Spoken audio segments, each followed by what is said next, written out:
السلام علیکم ناظرین، میں ہوں آپ کا میزبان ایک بلوچ عامر۔ آج یوٹیوب چینل ایک بلوچ دیکھ رہے ہیں ناظرین۔ آج 14 مئی بروز جمعرات 2026 ہے۔ موسم کی تازہ ترین خبر سے آپ کو آگاہ کریں گے ناظرین۔ ویڈیو مختصر ہے، کمپلیٹ دیکھیں اور آگے ضرور شیئر کر دیں۔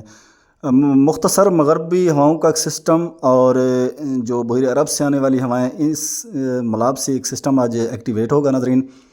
آج جمعرات بعد دوپہر شام رات اور اس کے علاوہ کل بروز جمعے کے روز بھی ڈیرہ غازی خان، جام پور، راجن پور، اس کے علاوہ رحیم یار خان، ملتان، مظفر گڑھ، کوٹدو، توسہ شریف کے علاقے ہو گئے، کروڑ، فتح پور، لیا، چوکازم، چوبارہ کے علاقے، اس کے علاوہ بھکر، کلور کوٹ، پپلا میاں والی کے علاقے ہو گئے، دریا خان، جنڈا والا، مسلم کوٹ، خنسار، سرائے مہاجر، جہان خان، بھکر سٹی، نوتک، نشیب سمیت منکیرہ کے علاقے ہو گئے، نور پورتھال، خوشاب، جھنگ، فیصل آباد، لاہور کے علاقے، اسلام آباد، راولپنڈی، خطہ پٹھارہ، ٹک چکوال، جہلم کے اکثر علاقے، اس کے علاوہ ڈیرہ اسماعیل خان، لکی مروت کے علاقے ہو گئے، بلائی کے پی کے اکثر علاقوں میں گرد آلود شدید تیز آندھی چلنے، کہیں کہیں گرج چمک کے ساتھ اچھی بارش، جبکہ کہیں کہیں ہلکی سے درمیانی بارش۔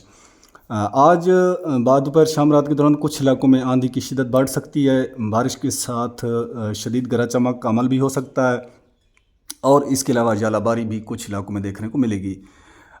کل جمعے کے روز بھی یہی پوزیشن رہے گی، ہفتے کے روز بھی ان علاقوں میں یہی پوزیشن رہے گی۔ جنوبی پنجاب کے جتنے بھی علاقے، ملتان ہو گیا، بہاولپور، رحیم یار خان، اوکاڑا، پاک پتن، سہیوال، ویاڑی، بورے والا کے علاقوں میں بھی کہیں کہیں آج شام رات اور کل صبح کے گرج چمک کے ساتھ بارش ہوگی۔ موسم خوشگوار ہو جائے گا، ٹھنڈا ہو جائے گا۔ مزید 3 سے 4 دن تک شدید گرمی کا کوئی خطرہ نہیں ناظرین۔ اس کے علاوہ بحیرہ عرب کی بات کریں تو بحیرہ عرب میں عید سے پہلے اور عید کے 10 دن بعد ایک طوفان بنے گا، جن کی ڈیٹیل بعد میں آپ کو بتا دیں گے۔ اللہ حافظ۔